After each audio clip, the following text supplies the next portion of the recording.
Thanks a lot. Really honored to be here and humbled by all the stories and things that I've heard today.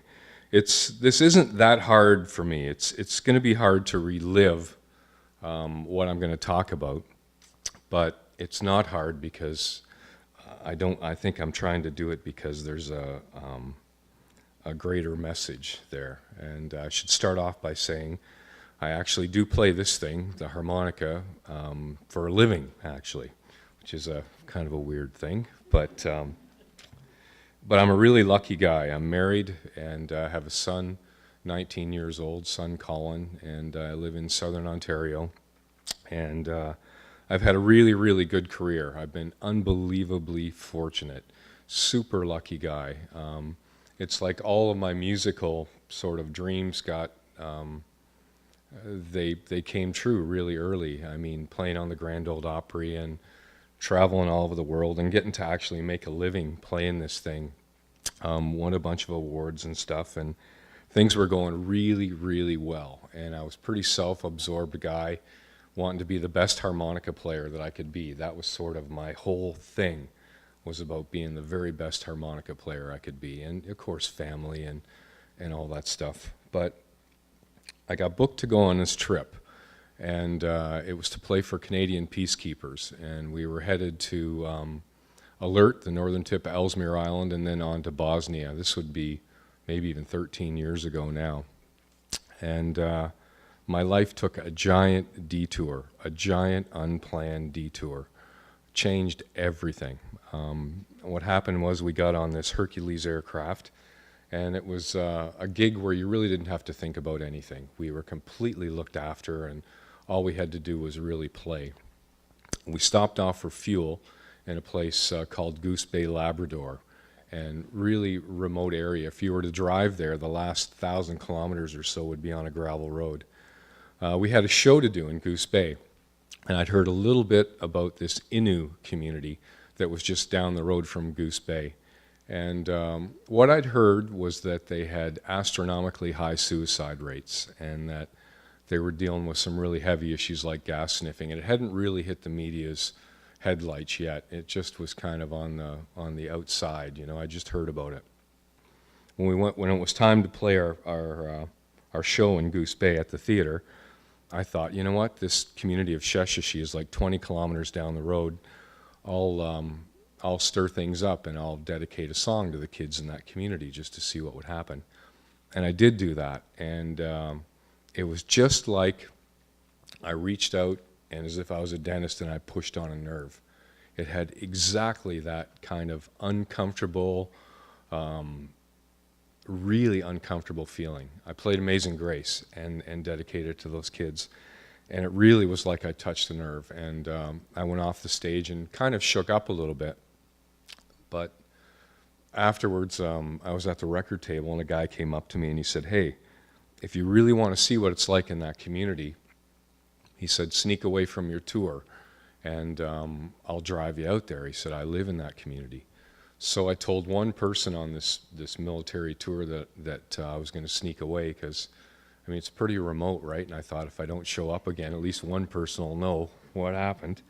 And I walked out to this old movie theater in Goose Bay. It was early in the morning, it was really cold, and this pickup truck came rolling up, and sure enough, it was Ted, and not this Ted, different Ted. And so I got in the truck, and we started to drive out to this community called Sheshashi. And as we're driving along, he was telling me stories about what had happened and what had been his experience in the community. And as we're driving along, we'd see little crosses along the roadway. And then we'd see areas that had crosses and had kids' toys. And then we'd see things that looked like sort of religious icons and indigenous as well. And way too many of them on this short road heading to Sheshashi. And Ted talked about some of the things the kids were dealing with, like gas sniffing. And he said that those crosses marked where people had died on the road, and a lot of times, you know, at their own hands and stuff. And you have to remember, I'm the guy, the musician, who has the microphone the night before, right, and talks about the community. And now I'm in this truck and I'm riding out there, and it's real. And he's telling me about this stuff. And I was feeling really useless, actually. And we kept driving, and we got to the top of the hill before the town, and there were a bunch of mounds of dirt and gravel pushed up with crosses in them. And he explained that they were where kids were sniffing gas, and gas had spilled, and kids had burned to death in the community. So it totally, I didn't know what to do. I mean, it was one thing to talk about it, and it was a complete other thing to actually be there. And it felt creepy. It felt like we're driving along this 20-kilometer road, but somehow we just drove off the edge of Canada into some other place that I'd never heard about. And so he drove me around the community and told me stories. We went into this one area in the center of town. There was basically a piss-stained mattress that had tarps all over it, and he explained that the kids kind of look after each other. You know, if they're sniffing gas, they'll sleep there, and they're kind of their own family units. The younger ones look after the older ones, or vice versa. Just they look after each other. And anyhow, I was completely flattened, and didn't know what to do. So I'm not a kids entertainer, but I got him to take me to the school. And I went into the school, and it wasn't a fancy school at that time. It just wasn't a fancy school. But the kids were full of this unbelievable energy and power. And I just went into every room of the school and played for all the kids. And to tell you the truth, I would have done whatever it took at that point. I would have stood on my head. I just wanted to connect with them. I just wanted to not be this voyeuristic musician that sticks his head in a community and then comes back with a good story. And it floored me. So we took off, and we're driving out of town. We round a corner, and there, right by a fire, were 8 kids with bags of gasoline to their faces, right to their faces, just like this, standing by the fire. And the bags are going just like this, right to their faces. And Ted stopped the truck, and he said, "Go do something." And I was scared to death for a few things. I didn't know if they'd tell me to screw off. They had every right to. You know, why? I don't know what they're going through. They have every right to tell me to screw off, or maybe they'd throw gas on me. They were right beside a fire. But in that moment, it felt like the right thing to do was just to get out and try and connect and play music. So I got out, and I just played for them. I just took out the harmonicas and started to play. And we started to have a dialogue, like these kids, these stereotypical images that you have of these kids. You know, you think they're thugs, or you think they're not like us, they're different, they're, whatever. They're not. They were bored kids. They were like your kids, or your neighbors, or your grandkids. They were bored. They had nothing to do. They were bored. And they started to talk to me about my family, while we're playing, and ask me about my son Colin, and we talked about what it felt like to sniff gas. And I'm having this conversation with these kids that you couldn't have with kids that age anywhere. And these are these kids with these gasoline bags to their faces. Like, it totally changed everything. And at one point, harmonicas were falling out of my pocket, and a kid dove so they wouldn't hit the rocks to grab the harmonicas. Like, I couldn't believe it. And at that moment, it's one of these moments, like I totally believe that your life is made up of these moments. And they're all around you all the time. There are these moments where they can completely alter the way you think and the way you feel and your whole DNA. And it was one of those moments where, as an artist, I play music and it feels good and makes people happy, but it was like all of a sudden I realized the real reason for music. We were having a conversation and sharing things that wouldn't have happened otherwise. It totally, I'd been altered at that point. I really had everything changed. A film crew rolled up, some of it got filmed. I took off on the tour. I had a pounding migraine. My face was burnt from the gas fumes.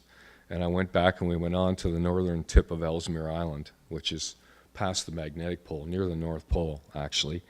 And I got a call on a military phone, and I thought my mom had died because she'd been really sick. And I'll never forget going in, and it was like -50, and I had all this gear on, and there was a military person handing the phone up to me like this, and I grabbed the phone, and it was the CBC radio show, As It Happens. And they'd heard about it and saw the footage, and they wanted to talk to me about it. And it was just as if someone had scraped a scab open on my arm. And I ranted. I just ranted for, I don't know, 8 or 12 minutes about that, and talked about how embarrassed I was and how Canada shouldn't be like that. No place in the world should be like that. Nobody's kids should have to. It really shook me up. So hung that up, continued on. I think in the interview I talked about, I may have talked about, you know what, it felt like my 5 minutes where the world was listening, like that moment again where people were actually listening, and maybe I could affect a change somehow. So I could have made it about building a career. That would have been pretty easy. But what popped into my head was everybody's got an instrument under their bed. You know, somewhere you got an instrument. I gave out my name and phone number and internet information and everything all over. I think it went all over North America and parts of the world, you know, and continued on the tour. I went to Bosnia, and when I got to Bosnia, I called home, and my wife said, "Look, what's going on? We've got like 1,000 emails, and everybody wants to interview you about gas sniffing." And I left. Well, yeah, I left the harmonica player, right? And now Jane's going, "This doesn't make sense. What happened?" So I returned from there and did the interviews, and in every interview, I just improvised. I just, like a musician does. It's like whatever popped into my head, I'd say it, and a lot of times it had to do with instruments. If you got them, I'll go collect them. Let me know where they are. So I ended up getting a bunch of instruments into that community of Sheshashi, like a whole transport load. I filled my house up, and I went and did a workshop. I've never done a workshop in my life, but it involved just letting these kids at all these instruments and this beautiful noise, and they kicked out the windows of the treatment center and wrecked the photocopier, but it was beautiful. It was beautiful.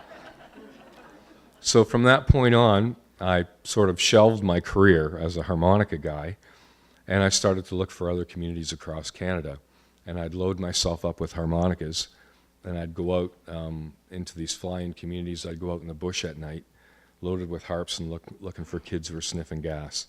And when I found them, I'd hand them harmonicas, and we'd start a dialogue. You know, a lot of times it could be really dangerous, so I'd do something like this, like a...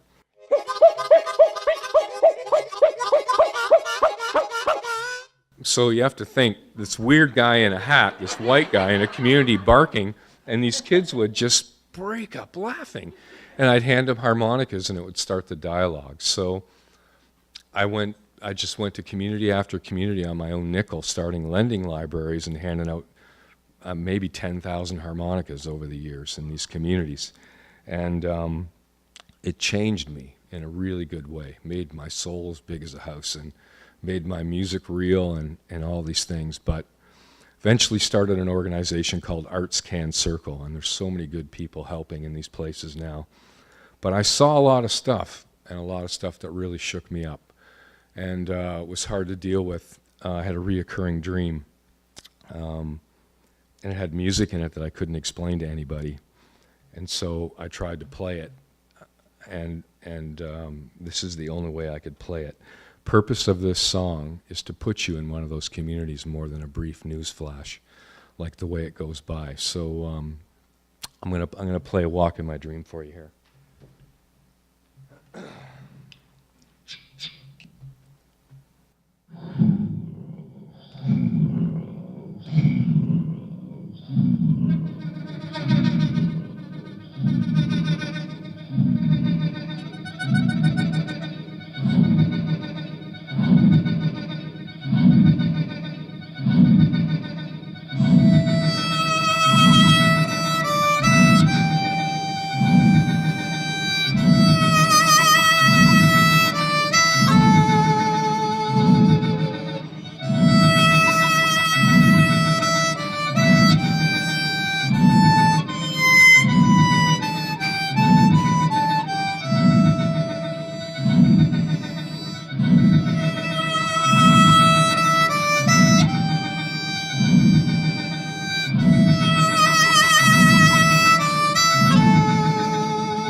Now I know it's a dark song, but its purpose is to make you feel it.